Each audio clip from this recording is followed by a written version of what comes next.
Missed an episode of your favorite podcast? Choose from over a decade of content in our archives, not just the latest episode. All free at gcnlive.com. This is your call to action. Get prepared, America. Economy, survival, energy, disasters.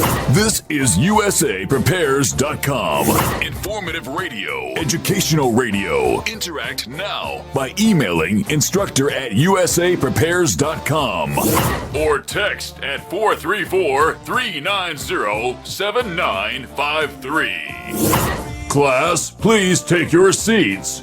Now, your instructor, Vincent Finelli. Everyone all set, cocked, locked. Here we go. Your dial set correctly to USAPrepares.com. We broadcast 2 hours from high atop the Missouri Ozark Mountains. Dr. Norman Shealy is with us today. Dr. Shealy, are you blissed? Yes. Always. Oh, jeez. You know, I hear an echo. Where's that coming from? I don't, so I'm not sure. Okay, well, that's good. Then it's probably not going out over the air. Dr. Shealy, I've got a question for you. How is Dr. Shealy? He is up and at 'em. Up and at 'em. You know, that's an expression that my dad used to use every morning when he would wake me up when I was a child. He'd say, up and at 'em. Well, I guess your dad and I are the same generation. Dr. Shealy, I'm delighted to hear your voice. Our neighbor came over. He's a farmer, and he said he was going to have a colonoscopy. And he told me that after I invited him and his wife for dinner.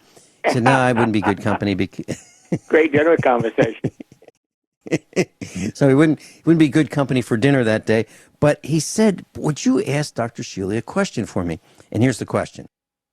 Does the preparation for a colonoscopy to, clean out your intestines, is that something that should be considered as a routine procedure? Let's say every month, every couple of months, twice a year, once a year.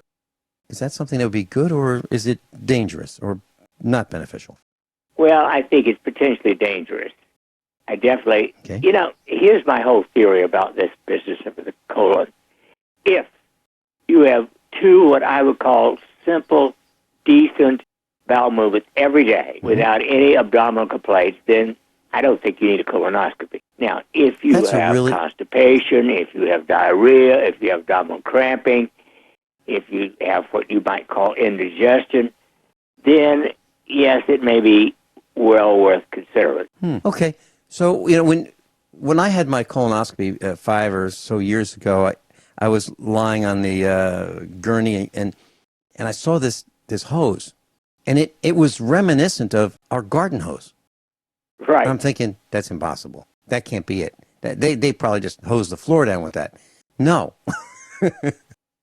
That's the hose. Well, and there is a procedure called colonics, which is done by some chiropractic offices and a few other oddball placers.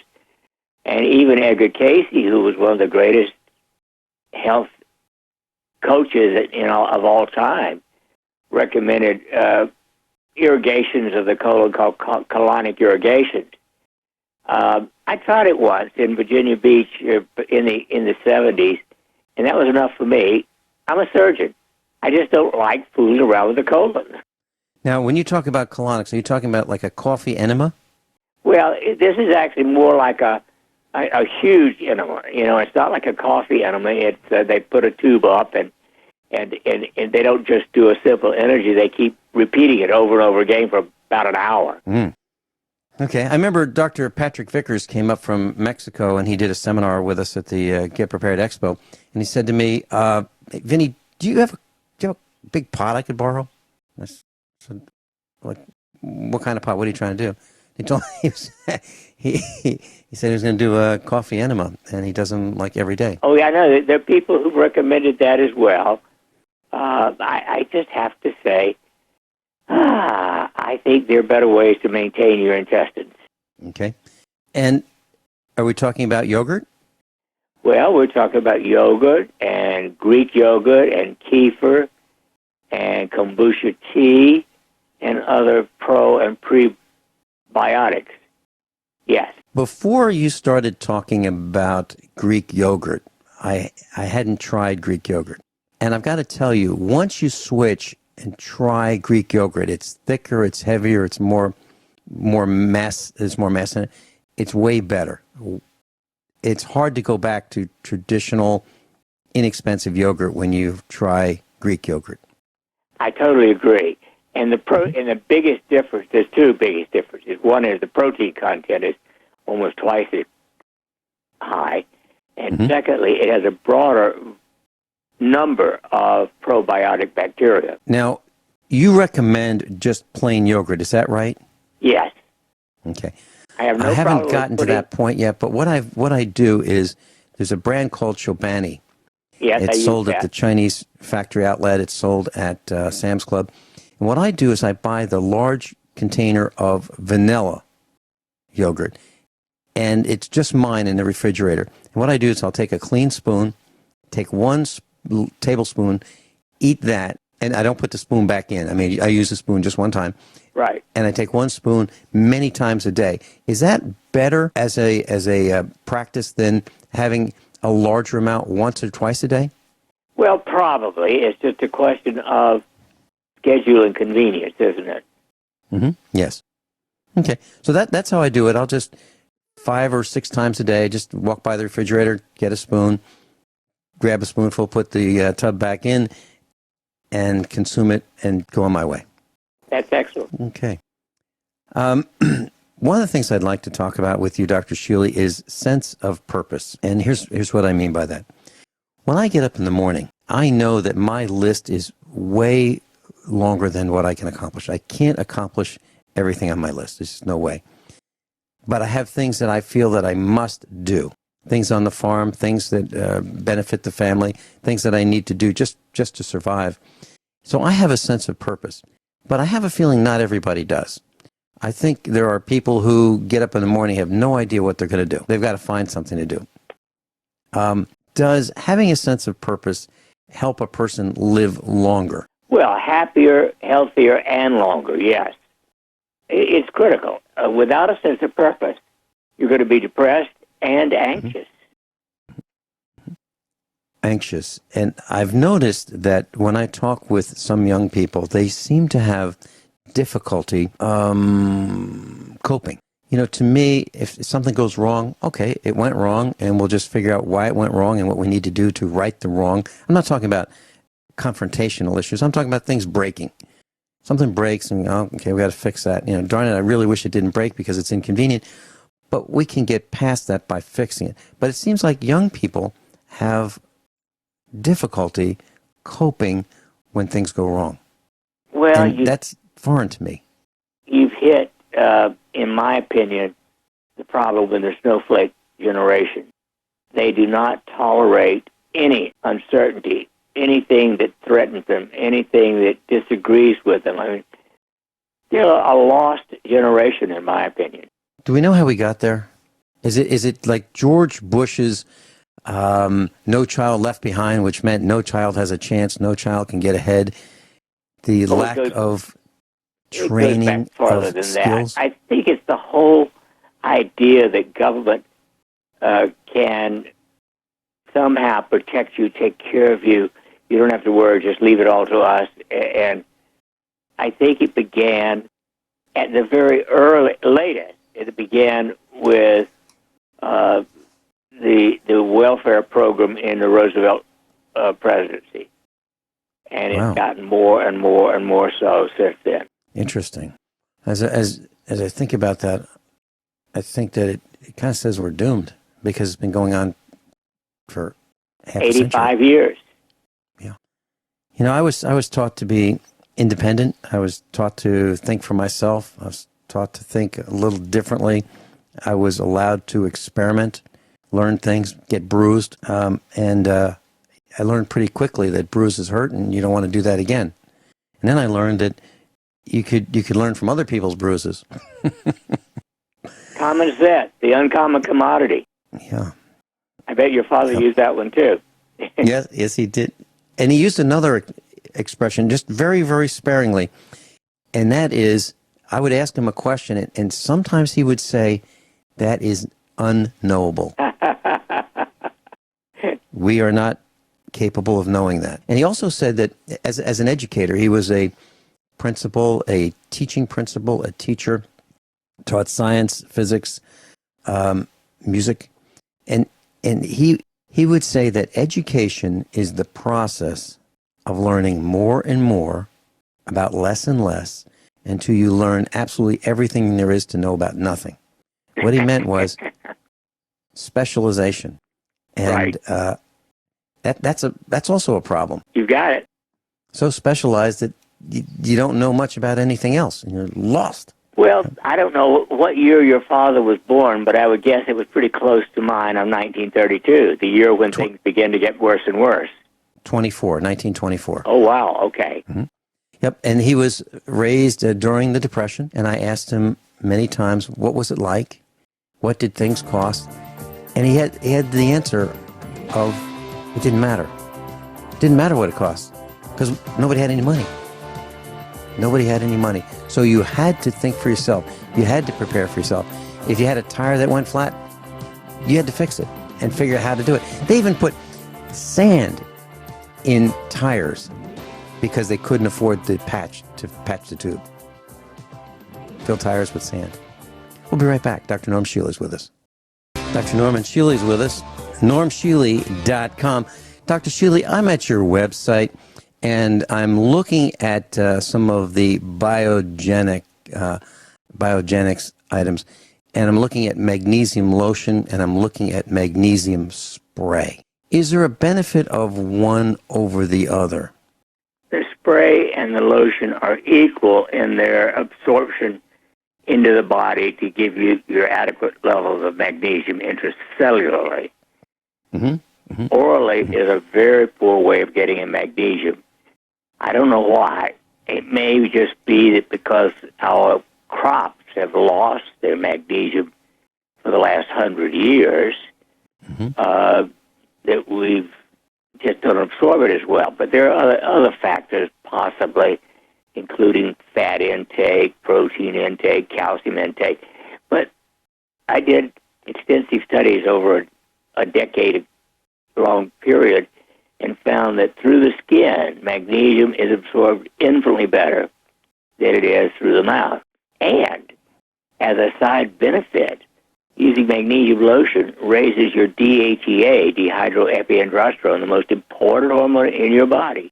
And, I mean, it's a double whammy good. Mm-hmm. Well, I can tell you that ever since you've introduced our family to the magnesium lotion, we either use magnesium lotion or magnesium spray every day. And I'd like to share with you what I do and maybe get some constructive criticism. When I get out of the shower, Dr. Shealy, I feel my pores are opened up, probably to the maximum at that point in the day. And then I spray magnesium lotion on my chest, my legs, and my back. Is that an acceptable? And then I kind of air dry. I'll dry my hair with the towel, but then I air dry and let it get absorbed. Is that an acceptable way of doing it? Excellent. That's a superb way of doing it. Okay. Well, that's what I do, class. So I will, but I'll make sure that I try not to breathe it in, and I'm soaking wet in the shower, so I just shut the shower off. I'm dripping wet, and then I add this to the spray to my body, and then I'll dry my hair and get dressed. And I got to tell you that I've had an irregular heartbeat in the past, and this seems to just smooth it right out. Is that something that you would expect? Absolutely. In my experience, the number one cause of an irregular heartbeat, too fast, irregular, whatever it is a low level of magnesium in the body. Mm-hmm. Now, on your website, I'm looking at this one particular page, and it says DHEA Restoration Package, and it says women's. and it's got the biogenics. It's got Fire Bliss, which you've recommended that I use. It has your magnesium lotion, which you've recommended in the past. It has eugesterone for women, and Adam's prostate care for men, and it has your youth formula, and of course your magnesium lotion. Now, the youth formula, would you just, this is not a commercial class. I take this. This is something that I purchased and I take daily, based on Dr. Shealy's recommendation. Would you tell us why your youth formula is important? Yes. Over a 15-year period, I found 4 different ways to help restore your DHEA. DHEA goes down because of cumulative stress. Most people lose up to 10% of what they had at age 25 by age 30. And by age 80, almost all people have 10% of what they had at age 30. Every known disease is associated with low levels of DHEA. And so the lower your DHEA, the greater your risk of everything from cancer to death. And we found that one of the deficiencies in our diet is organic sulfur. And when I first learned about organic sulfur, I tried giving people just a gram a day of MSM. And interestingly, only half of the people got a rise in DHEA. So I went back and asked everybody, and it turned out that those people who got a rise with the addition of MSM had already been taking at least a gram a day of vitamin C. So vitamin C alone... Hold that thought, Dr. Shealy. Class, I'm absolutely delighted to be broadcasting with Dr. Norman Shealy, my dear friend, and he's the reason why you don't hear my knees knocking under the studio table.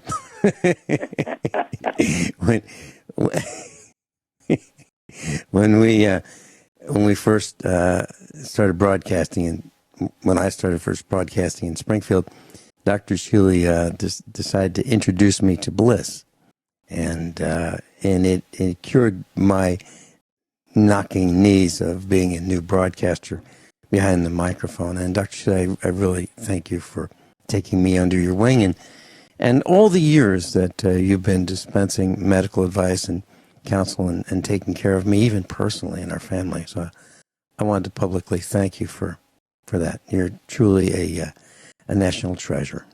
Well, it is a pleasure to me, of course, Vince. If all my patients were as easy and good as you, life would be a picnic. But back to DHEA raising. Sulfur. Vitamin C alone, which is an essential, absolute critical nutrient, does not raise DHEA. But when you add to it MSM, methylsulfodyl-methane, an organic sulfur, it does raise DHEA. Now, we put in a tiny bit of molybdenum, a mineral that can boost this a little bit, and a little bit of beta-1,3-glucan. But this combination of vitamin C, MSM, molybdenum, and beta-1,3-glucan will raise the average DHEA level 60% over where you started. Mm-hmm. And what we're talking about is Dr. Shealy's Youth Formula. And that's what the bottle says, Dr. Shealy's Youth Formula.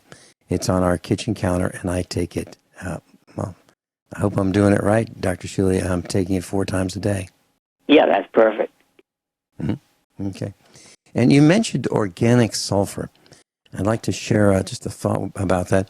When I was experimenting with fertilizer for our fields, I don't do it very often. Very, very rarely will I put fertilizer on our fields. But I said to the company that mixes the fertilizer, I would really like to have trace elements added to this fertilizer. I just don't want NPK. I really want to have some trace elements, micronutrients. They said, okay, well, we can put some sulfur in there. And they did.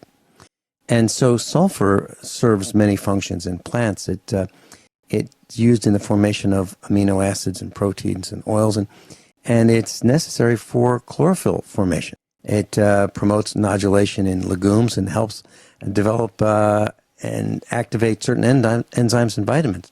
So it's necessary in plants. Now, if it does that in plants and we eat the plants, isn't that beneficial to us as well, Dr. Shealy? Shouldn't we be considering absolutely. adding a small amount of sulfur to our gardens? Indeed. I mean, if all farmers who are producing food for sale would add adequate nutrients to the soil, then we wouldn't have the problems that we've got with widespread nutritional deficiencies. Cattle farmers like you know that if you don't give your cattle extra magnesium, they will die of grass staggers. Yes, they will. But vegetable farmers don't do that. Yeah. Yeah, we make sure that our cows have all the magnesium that they care to ingest. And we have, even the salt licks that we have have magnesium in them. And they're the brown ones. You can get white salt licks, you can get yellow salt licks that have sulfur, and you can get the brown ones that have the trace elements. And that's what we use. And we have them all over the field so that they don't have to go too far to get their salt and their magnesium right from those salt licks. And it works very, very well. As a matter of fact, John Regan, who's on every Monday with us and has been for years, said that we need to have a ton of salt. And I thought about that. A ton, 2,000 pounds. And so literally that's what we do. When it's on sale, usually $5 for 50 pounds, we will buy a ton. We'll take the trailer and we'll get a pallet, which is a ton of salt. And that'll last us only a year. So we're very concerned about the supplements that we give our cows. And healthy cows are less problems for everybody, for themselves and for us. As a matter of fact, health is something that I think we forget about health, Dr. Shealy. We really do, until something goes wrong. Then we worry about it. Well, interestingly, although for the last 100 years, physicians have screamed and yelled about eating too much salt, as with so many things that physicians have been hepped on, salt is not nearly the evil empire that they make it out to be. An excellent study done in Great Britain showed that to a greater or lesser extent, within limits, of course, people who had a slightly higher intake of salt were healthier than those who did not. Even those who had high blood pressure, taking up to twice the recommended amount by the average physician, they were healthier. So it's not a quarter of a teaspoon, but a half a teaspoon a day of pure old sodium chloride is good for the body. Dr. Shealy, my understanding is that our body runs on electrochemistry as well as biochemistry, and the electrolyte, you need to have salt in the electrolyte in order for our body to function. It won't function without it. That is correct. And every cell in your body is dependent upon sodium, magnesium, potassium. I mean, those are the critical core of the minerals that are necessary for the cells to work. So bananas, Dr. Shealy, is a banana a day something that would be recommended for the potassium, or is that not enough, or is it too much, or what are your thoughts on bananas? It's certainly not too much by any means. And Okay. the banana has a lot of other good benefits as well, including fiber, which we also need for our intestines to work properly. That was another question that I had for you today. Fiber. I try to eat a significant amount of fiber, and in the diets that many people, in our diets, I don't think we get enough fiber. If we eat out of cans, or if we eat extruded, what I call extruded food, food out of boxes, I don't think we're getting the fiber that we need. And if we don't have enough fiber, aren't we prone to cancer? More prone than without fiber? Oh, absolutely. Again, going back to what we started talking about at the beginning about colonics and the whole bowel, you need a certain amount of fiber for your bowel to work properly. Okay. And what would you recommend that we consume as good sources of quality fiber? Well, obviously, in general, fresh fruits and vegetables are loaded with fiber of a certain amount in all natural occurring fruits and vegetables. Beyond that, flaxseed is an excellent source of fiber, But oatmeal, plain old oatmeal, is a good source of fiber. And, oatmeal is one of the few foods that your FDA allows to say that it's good for your heart. Well, one of the reasons it's good for your heart is the fiber content, among other things. Mm-hmm. Mm-hmm. Now, is fiber the little scrubbers that run through your circulatory system that clean out the blood vessels, the arteries, the capillaries, and so forth? No, it's actually primarily with the digesting of the food. In other words, you digest your foods better if you have some fiber in there while you have the other nutrients. Okay, so it does not make its way to the circulatory system? No. Okay. I was reading an article yesterday about exercise, and that too much exercise can be a bad thing because it can cause a leaky gut. It can cause bacteria to leak in the gut, which could be detrimental to a person's health. Is that something is that just a new speculation, or is that something that has been around for a while? Is that something we need to be concerned with? I would say that as long as you do not go to exhaustion, exercise is excellent. Now, if you push yourself to exhaustion, yes, you're going to have, it's going to strain the whole body in every conceivable way. Mm-hmm. But and that's what this article was talking about. It's talking about how it alluded to the military.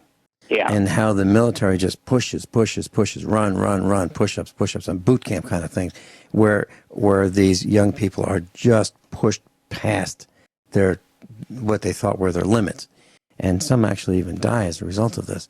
So that's what it was talking about. That's what you expect from government. Sorry. Yes. If it's run by government, it sucks, and I'm being kind. Yeah, yes. Yes. On the other hand, here's the opposite of what you mentioned. Only 10% of Americans get adequate physical exercise. Adequate physical exercise is 30 minutes a day, a minimum of 5 days a week. Now, that doesn't have to be running. It can just be a moderate walk. Mm-hmm. And I, for a good deal of my life, have exercised anywhere from an hour to an hour and a half a day. Mm-hmm. One way or another, until my little spinal cord encounter in 1996. I played racquetball 5 hours a week, plus all the other exercise that I did between times. So, certainly, if you're not moving your body purposefully over 30 minutes or more, essentially every day, you're in trouble, serious trouble. Well, I want to talk about something akin to that. One of the times that I was at your farm with Mrs. Finelli, you showed us your whirlpool tub. It's kind of like a pool / whirlpool / tub, and you exercise in that tub. And so when we come back, can we talk about why a whirlpool type environment might be something that's really good for us to improve our health and how it works? Dr. Norm Shealy is with us. NormShealy.com. We'll be right back. Class Dr. Norman Shealy is with us. NormShealy.com. And Dr. Shealy, we're talking about like a whirlpool kind of tub or bath. What are your recommendations about that? Is that something that we should consider? All movement is good, to be quite honest. The advantage of a 5-foot deep hot tub is that you can jog in the water, and it puts a lot less strain on your joints than jogging on land. So it'll raise your heartbeat, and the hot water does that too. But it's a lot faster to just stand in there and jog. It's fun. It's like play. So it does have that advantage. But the bottom line to me is move. In general, I start the day with an hour of what I call dynamic stretching. Now, I'm lying on my back and I bend my knees up as far as they could come, and then I push back against my arm. That's the dynamic part. That's the the old Charles Atlas approach. And so I'm not only getting the movement to optimal flexion of the legs, but I'm getting the strength of pushing back against my own weight. And so with every limb-bring exercise, I add a little bit of muscle action.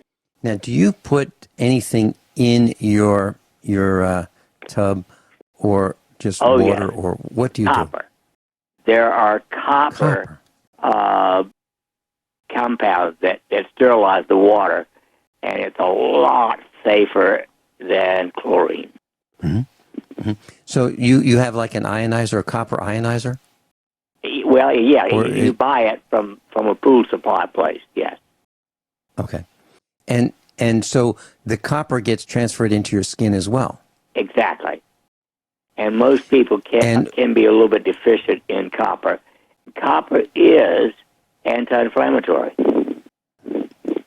I was talking with Miles. He called me from Europe a couple weeks ago, and he was telling me that you can make colloidal copper, and you just take some copper wires and 3 9-volt batteries, and you put it in a distilled water, like a glass, if you will, with distilled water, and you leave it for a few hours, and it kind of turns greenish. It would be like copper rusting. That would be what it would look like. And then you can spray that on your skin. Do you have a feeling for that? Well, I think that for many people this would be good. The biggest problem is there's a ratio between copper and zinc. So in general, you need 4 to 5 times as much zinc as you do copper. And so you want to be sure that you don't wind up with excess of copper over zinc. And so I don't personally do that, but I get my copper in other ways. Including your tub? Including my tub. Yeah, and I was thinking about copper, and isn't there a link, copper and copper deficiency and white hair? Meaning, if you don't have enough copper, you may have prematurely white hair. Yeah, that plus PABA, another one of the B vitamins, paraminobenzoic acid. That a deficiency of that also leads to grayness early. What, Dr. Shealy, what can you tell from a person's fingernails if you look at them? Well, first of all, the simplest thing is to tell whether they've got enough hemoglobin. If they're not, pretty strongly pink, then you're anemic. If they've got stripes in them, that's an indication of another nutritional deficiency. Now, when you say stripes, do you mean ridges in the nail, or? It could be either actually little light, almost white, not quite, but lighter pink than the rest of the finger, or it could be actual little ridges. Okay. Can we talk about that when we come back? What deficiencies would that indicate if you have stripes on your fingernails or ridges? Dr. Norman Shealy is with us, normshealy.com. And if you want to sign up for the newsletter, let's go to normshealy.com, and you can sign up for the same newsletter we get. Everyone all set? Cocked? Locked? Hour number 2 of USAPrepares.com with Dr. Norman Shealy, medical doctor, surgeon, broadcaster, surgeon of the year, author of well over 30 books. And we've been talking about nails, your fingernails, and the indications that you may learn. Dr. Shealy, there are many things that we can look at. Pale colored nails, meaning if you look at the nails and they're not really pink, in the middle, that's a sign of, anemia? Well, congestive heart pale failure? nails certainly suggest anemia, but could also be the result of congestive heart failure, liver disease, or just general malnutrition. And if they're really white with a dark rim, this strongly suggests liver problems. And Dr. Shealy, this is the kind of thing when you meet a person and a new patient. Don't you take that person's hand, feel that person's hand for temperature and look at the nails? Isn't that something that you do just as a matter of course? Oh, yeah. It's almost automatic. But I got to tell you, you're the only guy. Maybe you and Dr. Sergey Sorin. Other than that, very few medical doctors will take a person's hand. Well, even when I was in medical school, my professor of medicine one day said, I am amazed at people who have ears and hear not and eyes and see not. How about yellow nails? Is that an indication of fungal infection? Most of the time that is a fungus infection, but it can be more serious, like a thyroid problem, lung problem, diabetes, or psoriasis. And how about nails that turn blue? Light blue. That is a serious lung problem. Usually emphysema, but it could be congestive heart failure, but most often it is meaning of severe lung problem, not enough oxygen. And what about nails that have like a texture to them? They're rippled. That bumpy. is inflammation of some kind. It can be anywhere in the body from rheumatoid arthritis, inflammatory arthritis, psoriasis, etc. So, I think I'll do is I'll post a link to this discussion on the website so that our broadcast class can see the kinds of things we're talking about. How about split nails, cracked nails? Nails that just don't have any strength to them. Is that that's going to be either a fungus infection or a thyroid disorder. Thyroid. Now, what do we do about that? Is that something that we can treat with iodine? Well, obviously, the number one thing is to make the diagnosis. So in that situation, I would want to know what the oral temperature is after you've been out of bed a couple of hours. If the oral temperature is consistently below 98.6 Fahrenheit, then you are underactive thyroid. There you need iodine and fire bliss. And that's going to take a minimum of 4 to 8 weeks to correct. Dr. Shealy, are we talking about Lugol solution? Well, it could be Lugol solution, but I don't like it because it's so messy. If you get a drop on your clothes, you've ruined it. You'll never be able to wear it again. Right. Right. I like the tablets, which you can find either in Swanson's triple iodine formula or, any good tablet. Iodoral is the other one that I like, which is actually the iodoral tablet is very similar to Lugol solution mixture of iodide and iodine, potassium iodide and iodine. Is there a recommended consumption amount per day for the average person? With someone who's hypothyroid, you don't want to overdo it because that can actually block the thyroid. So you start off with one a day for a minimum of a month. If you have not corrected your temperature within a month of doing that plus the fire bliss, then I would add another iodoral every week. In other words, over a period of 7 additional weeks, you'll get up to one a day. Is this something that could be helped by the consumption of just a normal amount of iodized salt or not? Yes.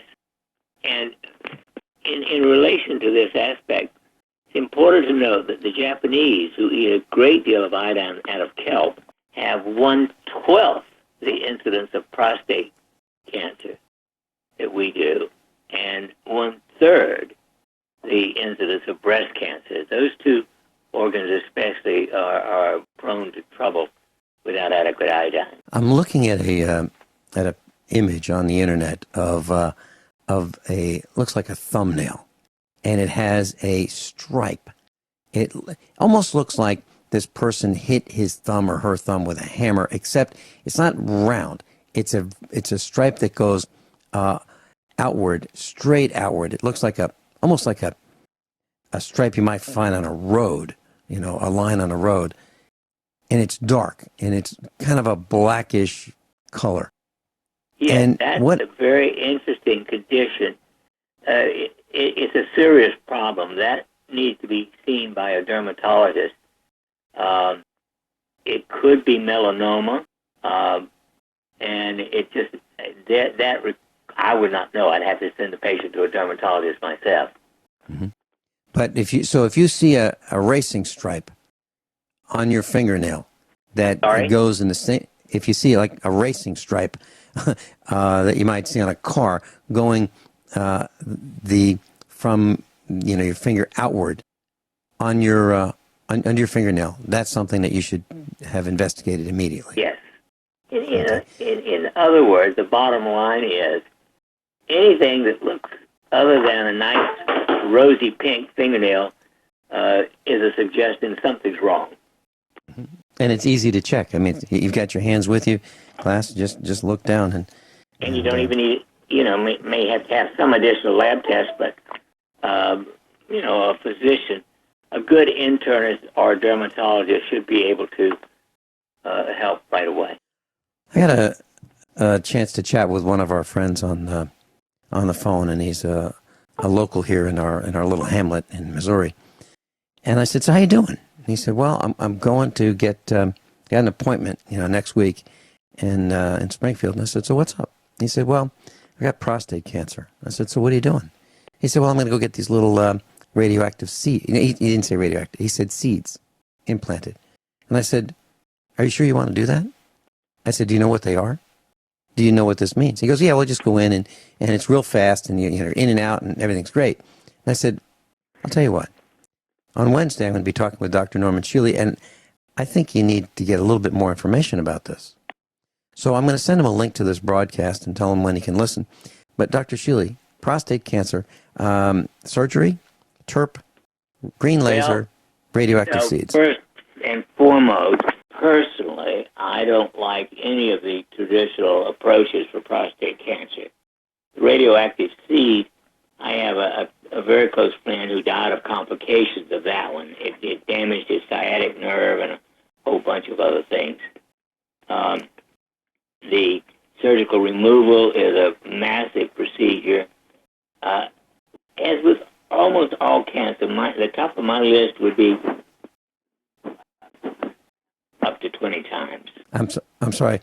And top then, of your list. Of course, certain supplements like the vitamin D3, which everybody should be on anyway, some K2, some astaxanthine, etc.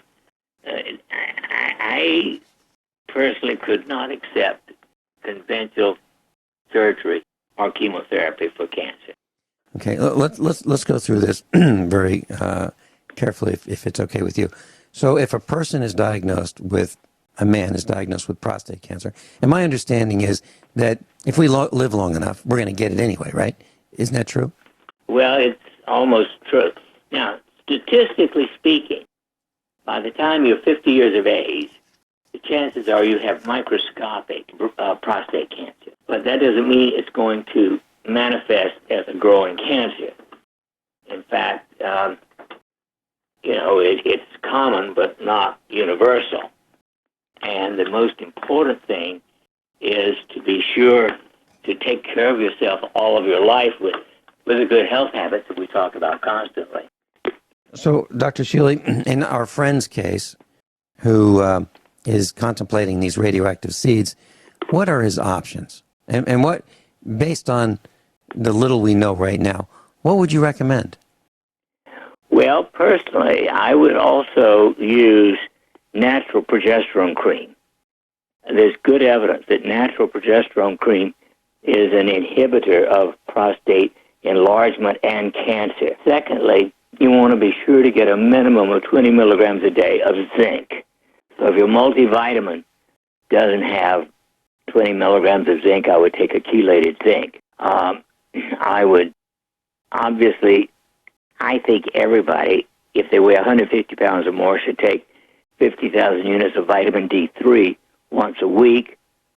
And if you're at all concerned about your immune system, I would take 15 milligrams of vitamin K2. Okay, 15 milligrams of vitamin K2, 20 milligrams of zinc, 50,000 units of vitamin D3 once a week, natural progesterone cream. What about saw palmetto, Dr. Shealy? Saw palmetto is excellent, or beta 1,3 glucon is good. Class, Dr. Shealy's with us, and Tim in West Virginia will be right with you in just a minute. I got off the phone with Bill, my friend, who is concerned about prostate cancer, and I just told him that we would review very quickly what we're talking about. So, Dr. Shealy, you talked about natural progesterone cream. You talked about 15 milligrams of vitamin K2, a minimum of 20 milligrams of zinc, 50,000 units of vitamin D3, and we talked about saw palmetto very briefly. What are your thoughts on that? Well, saw palmetto is a good preventive, and certainly I would continue it. 160 milligram double-strength extract, 3 a day of that particular saw palmetto is the best. And don't forget astaxanthine. Here I would take 30 milligrams a day. And finally, vitamin E, especially as sunset, Kyani Sunset 3 a day. Okay. And what I'll do is, after the broadcast, I can chat with our friend Bill and make sure he understands what we're talking about. What about these radioactive seeds? Are you mentioned that someone you know died of complications of that. Are you concerned about that? Yeah, I wouldn't go near it. Okay. How about that's how concerned I am. Okay. I'd bite How about your hand the off terp? if you try to put it in me. Okay. So one of the complications is death. Yes. Okay. How about the TERP? I'm that sorry? procedure. How about it's called a TERP, the procedure? It's like a roto-rooter? Oh, a TURP. Yes. That's what I call a roto-rooter. That is Yep. not generally recommended in cancer because it would unequivocally help to spread the cancer. There they usually recommend an actual total prostatectomy surgically. Okay. So of all of these choices that our friend has, what appears to be the best solution? Well, to me, I would start with all of the supplements we talked about, plus find a place to get vitamin C IV, because I think that is the single best alternative approach for cancer in general. Okay, and you can get that right at your clinic. Are you talking about a Myers cocktail? Yes. Okay, I'll tell them all about that. So, if Dr. Shealy, is that something that you routinely do at your clinic, Myers cocktails? Yes. Okay, so class, I've been to Dr. Shealy's clinic. I've had the Myers cocktail. I can tell you that it is the fountain of youth. At least that was my experience, for sure. And we've talked about this at length. We've done a special broadcast on the Myers cocktail. So if you want to learn about that, just go to the downloads, or you can go to YouTube and you can type in USA Prepares and Myers cocktail and Dr. Shealy, and you'll find us. Tim in West Virginia. Tim, I got to tell you, whenever I think about you, I get a big grin on my face like I have right now. It is so much fun chatting with you. And when I travel through West Virginia, I always think about Tim Waugh in West Virginia. It's great to have you on the broadcast. Well, thank you, Vin. Are you blessed? Of course. Oh, I sure am. You Are bet. you blessed, Dr. Shealy? Oh, yeah. I just wanted to call. I don't have a real specific subject today, Vin, but I just wanted to call and tell you how pleased and happy I am to hear you getting your voice back with full strength and that you're on the mend. I am. I called you personally, and I listen intermittently. I have to give a shout out to Ron Gibson. He sure saves me a lot of time when I got a big farm to keep up. But I heard John Statmiller let the cat out of his bag about a week ago. I got a chuckle out of that. Yep. You're real modest, and you have a lot of humility, and I thought that was admirable of you to keep that under your lid. But there's a lot of us out here that love you very much and are concerned for you, and I don't know, in a way, keeping it to yourself, I kind of wish you hadn't, because, everybody could think about you and in their prayers and stuff, and so. Well, one of the things I can count on with my dear friend John Stadmiller is that if there's a secret, it's no longer a secret. May I hang through the break? Please do. Tim Waugh is with us, and he's calling in from West Virginia. Dr. Norman Shealy's with us. We'll be right back after bottom of the hour commercial announcements. Dr. Norman Shealy's with us, normshealy.com. Tim in West Virginia, you've got some more thoughts on health? Yes, I just wanted to tell you a little incident that I went through a couple weeks ago myself, Ben, and just it kind of ties into chemtrails of all things, but, you know, we all enjoy our rite of passage when we're 16 years old and we drive our first time, or at least legally, that is. But I just had an unusual rite of passage at 55. I lost my first tooth. I had a molar that cracked in two and couldn't be repaired, and I'm an ice chewer all my life, bad habit.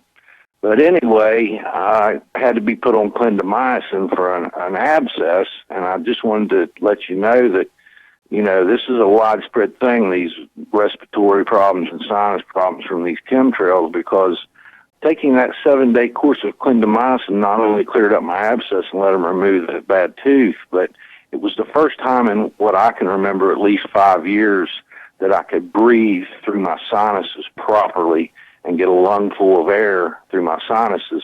And I'm totally convinced that I'm carrying around like a low-grade infection all my life from this crap. I really am convinced of that. Dr. Shealy? Well, that, of course, is why I take a cup full of supplements every day. I mean, I have a friend who's had a viral infection of some kind once a month for the last 5 months. I haven't gotten one of them, even being around him. I think it's critically important that we take care of our own immune system. And to me, that means the following. 50,000 units of vitamin D3 once a week if you weigh 150 pounds or more, or once every 10 days if less than that. Vitamin K2, in this situation, I would always use 15 milligrams of K2. I take astaxanthine, in this case 30 milligrams a day. I would take my youth formula 4 a day, my essentials 2 a day, Kyani Sunset 3 each day. Those are the basic, absolute basics for an optimal immune system. And of course, yes, go ahead. I'm sorry. Go ahead. I'm sorry. Go ahead. I thought you were through. Yeah, I'm more or less. That's the basics.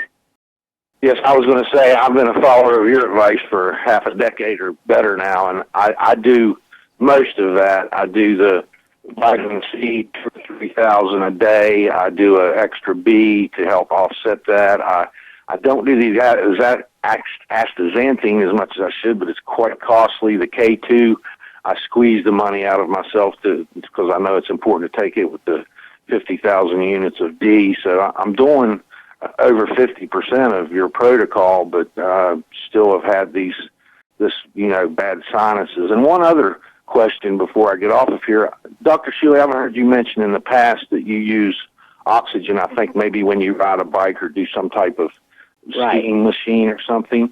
I make marbles. Actually, it's been my full-time living for 18 years selling marbles on the internet, both machine-made, vintage, contemporary. But I make art glass marbles, and I'm fortunate enough that I bought 2 oxygen concentrators several years ago, over a decade ago, when you didn't have to have a prescription, and I ganged them together, and they provide the oxygen for my torch. I have a specialized torch, and I melt Moretti glass from Italy and torch with propane and oxygen. But my question to you is at 55 years old in relatively good health, probably 10 to 15 pounds overweight, if not a little more. No, I need to get it off, hopefully this summer. But if I wanted to supplement my exercising, like on a stationary bike, they go from 0 to 5 liters. Do you have any suggestions or recommendations, my age and physical shape, if I wanted to supplement? And I thought that might help with the sinuses, too. I don't think it could hinder, but I thought it would be nice to get that lung full of oxygen while doing something like that. Short periods, up to half an hour or an hour of breathing increased oxygen is useful. Now, there's one other thing that can be really useful for that nasal sinus allergy, and that is 1 drop castor oil in each nostril every day. Okay. I know that stuff seems to be a miracle worker. You suggest it for so many things. Do you have a suggestion on the liter setting? If it goes from 0 to 5, would it be like 2 or 3 be sufficient, or is that too much? I like 5. So go ahead and go with 5 and get that good boost of air while I'm exercising. Yep. Okay, wonderful. Tim, before you leave, I'd like to ask our engineer, Kyle, to get your phone number. I was just looking through my Rolodex, and I don't have your phone number handy. Would you be interested in talking about marbles on the air? Sure. Okay. It's something I just got back into, Vin. I lost my father in November of 2007. He had a horrible disease called Wegener's granulomatosis. They've actually written several white papers on him because I had to fight with the doctors. They said he couldn't have it because he was ANCA positive, and I went and done 1,000 hours of research night after night, and I fought these doctors and said there are evidences of ANCA positive being Wegener's granulomatosis, and they found granulomas on his eyes, and I fought a whole room full of physicians at WVU Ruby Memorial, and anyway, I don't know what happened to me when my father died, but I quit making marbles, and I just have climbed back on that horse, and it'll be 10 years this November, the anniversary of his death. It's just like the creative juices or something just zapped me, but I'm getting back on that horse, and I'd love to talk about it. Okay, so Kyle, if you would be so kind as to get Tim's phone number before he disconnects, I'd appreciate that, and he will send that to me in the stack, and I'll be able to put that down, and we'll talk in a couple of days. Anything else, Tim? Yeah, I have a lot of lawn mowing to do today. I mow my mother's, and we own a next-door property, and it's 30 acres, so it's supposed to start raining tomorrow for 5 days, so today's not a good day, but any day after that, call me, and if you happen to get my voicemail, I'll call you right back. Sure. 30 acres of mowing in West Virginia is probably 3 acres of flat land, right? Well, I don't know the whole 30 acres, but I can't stand for it to grow up around the house, so I'll probably mow a good 3 to 4. I've worn out a John Deere mower in 584 hours. What I mean is, lawn in West Virginia is vertical. That's right. We have Spidey Man attachments for our riders to hold us to the hill. Tim, thanks so much for calling. Sure thing. I'm happy you're on the mend, buddy. Thank you, and we'll get your phone number. Sure thing. Dr. Shealy, oil of oregano is something that people would use for, like let's say they have a sore throat, they think they've got a cold coming on, and Mrs. Finelli uses that. She'll take 3 drops of oil of oregano, put it on a piece of something that she can chew for a while, and keep it in her mouth for a while, and within a couple days, it seems that whatever that irritant is that she has, it's the cough, the runny nose, it goes away. What are your thoughts on oil of oregano? Well, I've looked this up several times and never gotten around to trying it for myself, but there is good evidence that it is an anti-infectious agent. Okay. How about garlic? You know, the Italians have talked for, it's been passed down from grandmother to grandmother to grandmother. I mean, through the years, through the generations, that raw garlic is something that we should consume. And that's something that we use a lot of here in our family. And what are your thoughts about just raw? Garlic is also an excellent anti-infectious agent. Mm-hmm. Mm-hmm. Okay. What I do, Dr. Shealy, is I'll just chew it. I'll just take a clove of garlic and, I'll just let it out of the bag. What I'll do is I'll take a clove of garlic, I'll peel it, and I'll slice it into discs. And I'll take it with me. I'll put it in a small container. I'll take it with me, and I'll just chew it along through the course of the day. And I'm wondering, is that something that can help with high blood pressure? Or is it? I mean, aren't there many things that raw garlic can do? And by the way, oil of oregano also is good for sinus infections and colds. Mm-hmm. Mm-hmm. And it's pretty strong. Oil of oregano is pretty strong. Some people, might find it a little tough, but we use that here. Dr. Shealy, I got a call from a friend of yours, Kay Randall May, and she's going to be on the air with us on Friday. Good. And with your permission, I would love to share the story about how I was in your office and you were doing a diagnosis on me, and you said something to the effect that you would like to call Kay Randall May and ask her her opinion on her medical intuition. And you did. And she was right. And I find that absolutely fascinating. Kay is one of the good ones. Mm-hmm. And so she's going to be on Friday with us, and she's joining the faculty, and she has nothing but good things to say about Dr. Norman Shealy. Of course. Well, we're friends. Yeah. Mm-hmm. Friends support friends. Mm-hmm. I'm trying to think about how to broach this subject. I was reading an article about water pollution, Dr. Shealy, and the article goes on to say that 30 million Americans are drinking contaminated water. 30 million of us are drinking contaminated water. And this is leading to all kinds of maladies, liver, kidney, cancer. Why? Because in the water there's lead, copper, arsenic, to extremes that are toxic to our bodies. And we know that in small amounts we need copper, but in great quantities it's toxic to the body. As a matter of fact, if you put copper sulfate in a stream or a fish tank, you'll kill the fish. So exactly. Copper can be dangerous in concentrations. Absolutely, no question about it. You want to be very careful. Well, there's even some evidence, and it's somewhat limited, that copper pipe in your house, and many houses use copper pipe, can occasionally, because of the water being a little bit less than 7 pH, could dissolve some of the copper. Yeah, and that's what I grew up with, copper plumbing. When we come back, let's talk about, is there anything that we can do other than filtering the water to help protect us from contaminated water from the municipal water supply? That's we're talking about water pollution, and lead poisoning is something that poses a threat to children and pregnant mothers, and women who drink contaminated lead water can harm the fetus by reduced growth and premature birth. And adults can be affected by polluted toxic water because of it can affect their cardiovascular system, increase their blood pressure, decrease kidney function, reproductive function. This all according to the EPA. And I'm sure you're familiar with this scandal that's in Flint, Michigan.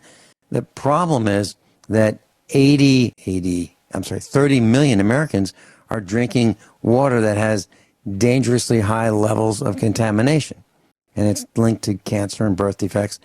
So 15% of the people in the United States have dangerous contaminated tap water in the home, according to this article. And darn near, let's say, 90% are drinking fluoride and chlorine. So, that is even equally bad. So what we're talking about, Dr. Shealy, is if you don't have polluted water, then probably your municipality is polluting it with fluoride. Exactly. Mm-hmm. So the only solution is a filter. That's the only thing I can think of as well. The only thing. So, class, if you're thinking about that, the one that we like best is ProPure. And this is not a commercial. You can get it at the lowest price on the internet on our website, USA Prepares. We offer them the same price as everybody else, except we offer an instant rebate, which makes it lower in cost. Dr. Shealy, more than 1/3 of the men in England feel lonely. And that's 18% of the men feel that they're lonely because they've moved away from friends and family. 17% are lonely because of unemployment and breakups. And 25% feel they're lonely because of retirement. 7% of the men say they have this is unbelievable. This is absolutely horrible. 7% of the men say they have no friends. No friends. None. And 8% say they have no close friends. Loneliness sounds like a lack of sense of purpose to me, Dr. Shealy. Yeah, it's a lack of oxytocin also. And that comes from years and years and years of not feeling up to it. are not feeling adequate or not feeling worthwhile in general. And for most people, it starts in childhood when they get or feel rejected by a parent or a friend. And, you know, it's a major contribution to disease and early death. So is this exhibited by a person with his head down, you know, sitting in a chair, kind of head down? Well, yes, that's the ultimate, but a lot of people don't carry it to that physical extreme. They just suffer, if you will, internally. And so, in my opinion, the number one potential treatment for that is air bliss. Yeah. That's going to help at least 80% of those people. And class, you can get that at normshealy.com. Air bliss, AIR bliss. There are a number of different blisses. Air is the one we're talking about. Dr. Shealy, yeast infections. I was reading a post about this woman who was plagued with yeast infections, and she solved it very simply. She changed her underwear from the thong-type underwear, which is probably a silly thing to wear, to traditional underwear, and cut out sugar, and that solved her yeast infection problem. What do you think? Well, it sounds to me as if a thong is a dangerous instrument. Yeah.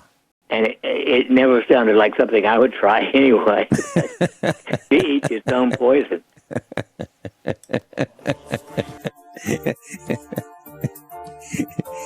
Dr. Norman Shealy, thank you. Thank you for being with us and dispensing medical information. And if someone wants to contact you and come visit you in Springfield, Missouri, what's the best way to do that? Well, of course, Norm at normshealy.com or 417-355-5221.